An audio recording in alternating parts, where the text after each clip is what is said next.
نہیں کہا نا، یہ ہماری غلطی ہے، آج ہماری وجہ سے ہی ہماری اولاد بے نمازی ہے۔ میرے بھائیوں، بزرگوں، دوستوں، اگر ہماری اولاد ایگزام میں فیل ہو جائے تو ہماری نیند حرام ہو جاتی ہے۔ اور میرے بھائیوں، بزرگوں، دوستوں، کل قیامت کے دن اگر ہماری اولادیں نافرمان تھی آج دنیا کے اندر اور وہاں بھی ناکام ہو گئی تو یہ ان کی غلطی نہیں ہے، یہ ہماری غلطی ہے۔ جان بوجھ کر نماز چھوڑنا میرے بھائیوں، بزرگوں، دوستوں، بہت بڑا گناہ ہے۔ واقعہ ہے، حضرت موسیٰ علیہ السلام کے پاس ایک عورت آئی، اس کی حالت یہ تھی، چہرہ زرد ہو رہا تھا، آنکھوں سے آنسو بہہ رہے تھے اور کہنے لگی، اللہ کے رسول، میں ہلاک ہو گئی ہوں، برباد ہو گئی ہوں، میرے لیے دعا فرما دیجئے۔ موسیٰ علیہ السلام نے فرمایا، کیا گناہ ہو گیا؟ تو اس نے کہا، اے اللہ کے نبی، آپ تو بس اللہ سے دعا فرما دیجئے کہ اللہ مجھے معاف کر دے۔ تو موسیٰ علیہ السلام نے فرمایا، آخر یہ تو بتا تیرا گناہ کیا ہے، تو نے کیا جرم کیا ہے؟ تو اس نے کہا، اے اللہ کے نبی علیہ السلام، مجھ سے زنا کا صدور ہو گیا تھا، ایک لڑکا پیدا ہوا تو میں نے اس کو قتل کر دیا۔ موسیٰ علیہ السلام غصہ ہو گئے اور کہا، کمبخت دور ہو جائے یہاں سے۔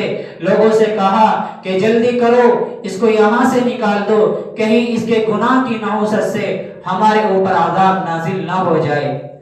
وہ عورت میرے بھائیوں، بزرگوں، دوستوں، مایوس ہو کر چلی آئی۔ ادھر زمین و آسمان کا مالک یہ سب کچھ دیکھ رہا تھا اور سن رہا تھا۔ اللہ تبارک و تعالیٰ کی رحمت جوش میں آئی، حضرت جبریل علیہ السلام کو موسیٰ کے پاس بھیجا۔ حضرت جبریل نے موسیٰ علیہ السلام سے فرمایا، اے موسیٰ، اللہ فرماتا ہے تم نے یہ کیا کیا؟ تم نے ہمارے گناہگار بندی کو یہ کیسے کہہ دیا کہ تیرا کوئی علاج نہیں ہے؟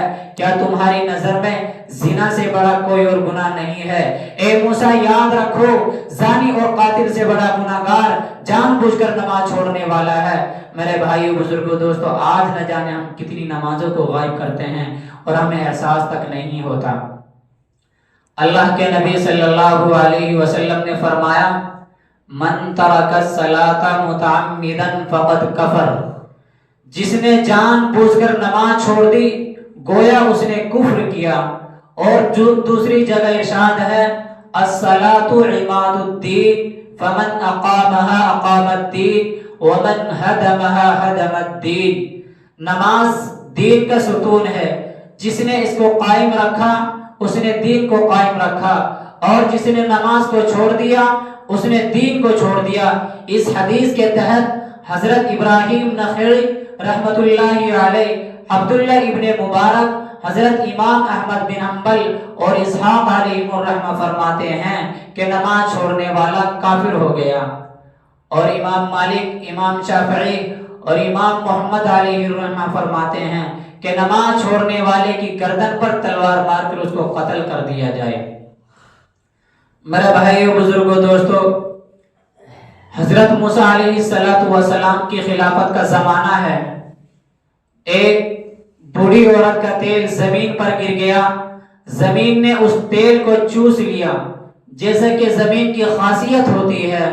میرے بھائیو، بزرگوں، دوستو، اس بوڑھی عورت کی ایمانی فراست دیکھو، کتنے عدل و انصاف والی حکومت ہوگی کہ بھیڑیا اور بکری ایک ہی گھاٹ پر پانی پی لیا کرتے تھے۔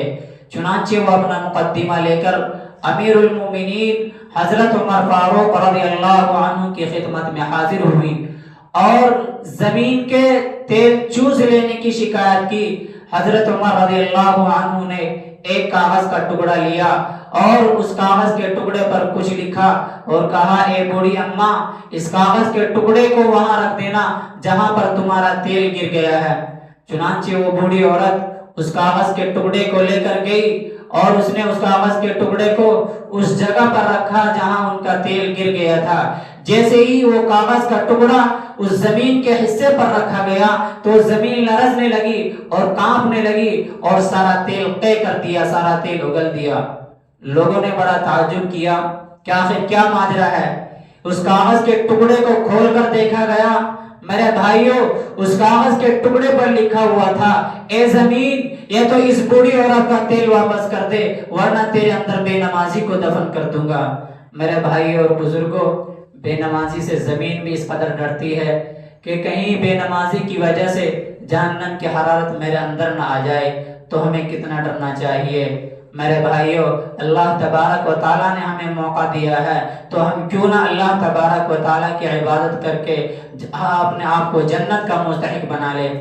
اللہ کے نبی صلی اللہ علیہ وسلم نے فرمایا، لا سہم فی الاسلام لمن لا صلاۃ لہ، اسلام میں اس کا کوئی حصہ نہیں جو نماز نہیں پڑھتا۔ میرے بھائیوں، یہ ساری حدیثیں نماز ہی کے اوپر بیان کی جا رہی ہے، تو میں سمجھتا ہوں کہ اللہ تبارک و تعالی ہمیں آج کے بعد زیادہ سے زیادہ نماز پڑھنے کی توفیق عطا فرمائے گا۔ اللہ کے نبی صلی اللہ علیہ وسلم نے فرمایا، لا سہم فی الاسلام لمن لا صلاۃ لہ، اسلام میں اس کا کوئی حصہ نہیں جو نماز نہیں پڑھتا۔ یاد رہے، اس کا ایمان ہمیشہ خطرے میں رہتا ہے جو نماز کا پابند نہیں ہوتا۔ وہ کسی بھی وقت شیطان کے مکر و فریب میں آ کر کفر و شرک کی وادیوں میں بھٹک جائے گا۔ اللہ کے نبی صلی اللہ علیہ وسلم نے دوسری جگہ ارشاد فرمایا، لا دین لمن لا صلاۃ لہ انہا موضع الدین کا موضع الراس، اس کا دین نہیں جس کی نماز نہیں۔ نماز کا مقام دین میں ایسا ہے جیسا کہ سر کا مقام بدن کے اندر ہے۔ میرے بھائیوں، آج نماز کو لے کر کے اتنی بے پرواہی ہو رہی ہے کہ ہم نام کے مسلمان رہ گئے ہیں، کام کے مسلمان نہیں ہے۔ ایک مثال سے بات سمجھاتا ہوں۔ ایک گیدڑ تھا، وہ نیل میں گر گیا، اور نیل میں گرنے کے بعد جب وہ اپنی برادری کے لوگوں میں گیا، اپنی برادری کے لوگوں سے کہا جا کر کے کہ میں گیدڑ ہوں، کہ میں مور ہوں، تو اس کی برادری کے لوگوں نے کہا کہ مور کے تو چونچ ہوتی ہے اور تمہارے پونچھ ہے، کہ ہاں یہی کمی ہے، میں مور ہوں۔ تو اس کی برادری کے لوگوں نے کہا کہ مور کے 2 پیر ہوتے ہیں، تمہارے 4 پیر ہیں، کہ ہاں یہی کمی ہے، میں مور ہوں۔ تو میرے بھائیو، بزرگوں، دوستو، مسلمانوں کا بھی یہی حال ہے۔ کہتے ہیں ہم مسلمان ہیں، نماز نہیں پڑھتے، کہتے ہیں ہم مسلمان ہیں، زکوٰۃ نہیں دیتے، کہتے ہیں ہم مسلمان ہیں، روزے نہیں رکھتے، کہتے ہیں ہم مسلمان ہیں، حج نہیں ادا کرتے۔ میرے بھائیو، حضرت مولانا رشید احمد گنگوہی نور اللہ مرقدہ کا واقعہ لکھا ہے کہ وہ اپنے وقت کے مفتی اعظم بھی تھے، اور ہندوستان کے نہیں بلکہ بیرون ممالک سے استفتاء بھی ان کے پاس آتے تھے، جن کے حضرت علمی اور تحقیقی جوابات دیتے تھے، اور موصوف ایک کامیاب مدرس اور استاد کی حیثیت بھی رکھتے تھے، اور صاحب عیال بھی تھے۔ ان تمام تر مشاغل کے باوجود نماز کا نہیں بلکہ باجماعت نماز کا اس قدر اہتمام تھا کہ 22 سال تک تکبیر تحریمہ بھی فوت نہیں ہوئی۔ ان کے حالات میں لکھا ہے کہ دارالعلوم دیوبند میں دستار بندی کا جلسہ ہو رہا تھا۔ ایک دن غالباً عصر کی نماز پڑھانے کے لیے مولانا یعقوب رحمۃ اللہ علیہ مصلی پر پہنچ گئے، اور حضرت گنگوہی کسی تاخیر کی وجہ سے دیر سے پہنچے۔ اس وقت تکبیر تحریمہ فوت ہو چکی تھی۔ لوگوں نے سلام پھیرنے کے بعد دیکھا کہ وہ عظیم انسان جو بڑے بڑے حادثات میں کبھی بھی پریشان نہیں ہوئے، اور اپنے عزیزوں کی موت کی خبریں بڑے صبر و سکون سے سنا کرتے تھے، آج ان کے چہرے پر رنج و غم کے بادل چھائے ہوئے ہیں۔ ان کے متعلقین نے ان سے دریافت کیا کہ آخر حضرت یہ کیا ماجرا ہے؟ تو انہوں نے بتایا کہ آج 22 برس کے بعد تکبیر تحریمہ فوت ہو گئی، ڈر رہا ہوں کہ کہیں قیامت کے روز اسی بات پر میری پکڑ نہ ہو جائے۔ یہ حالت تھی ہمارا کابر کی، اور آج ہمیں کہ ہمیں نماز کی بالکل پرواہ نہیں۔ رہ گئی رسم ادا روح بلالی نہ رہی، رہ گئی رسم ادا روح بلالی نہ رہی، فلسفہ رہ گیا تلقین غزالی نہ رہی۔ مسجد مرثیہ خواہ ہے کہ تلقین کہ نمازی نہ رہے، یعنی وہ صاحب وصاف حجازی نہ رہے۔ میرے بھائیوں، یہ مسجد بد دعا کر رہی ہے، یہ مسجد آج ویران پڑی ہوئی نظر آ رہی ہے۔ میرے بھائیوں، ان کی بد دعا سے بچو ورنہ تو ہلاک و برباد ہو جاؤ گے۔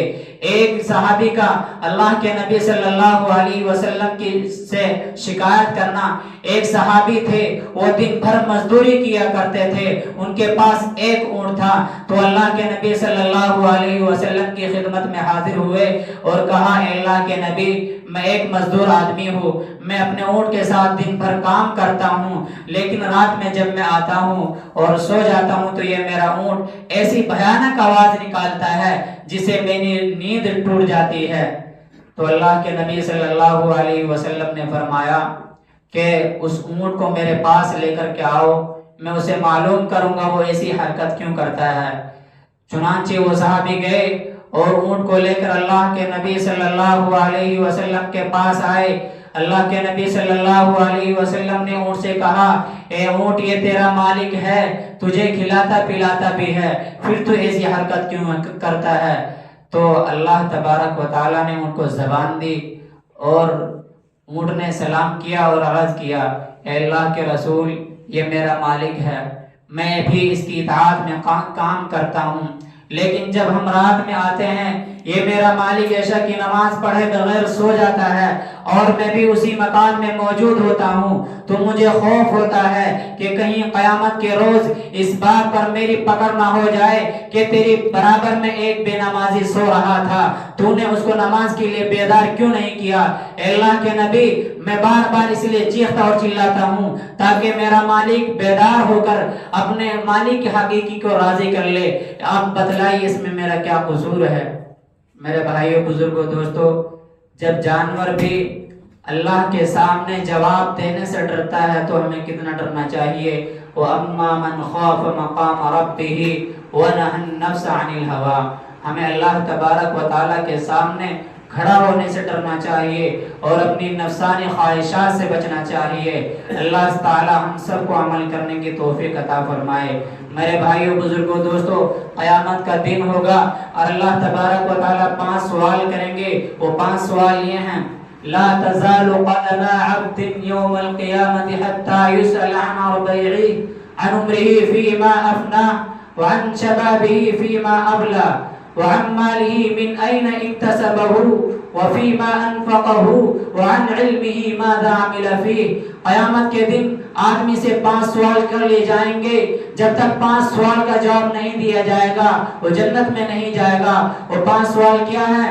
وہ 5 سوال یہ ہیں، عمر کہاں لگائی، جوانی کہاں گنوائی، مال کہاں سے کمایا، مال کہاں خرچ کیا، دین کے علم پر کہاں تک عمل کیا۔ آپ ذرا اپنے گریبان میں جھانک کر کے دیکھیں، کیا ہمارے پاس ان سوالوں کے جوابات ہیں؟ نہیں ہوں گے میرے بھائی، بزرگوں، دوستو۔ اللہ تعالی ہم سب کو کہنے اور سننے سے زیادہ عمل کی توفیق عطا فرمائے۔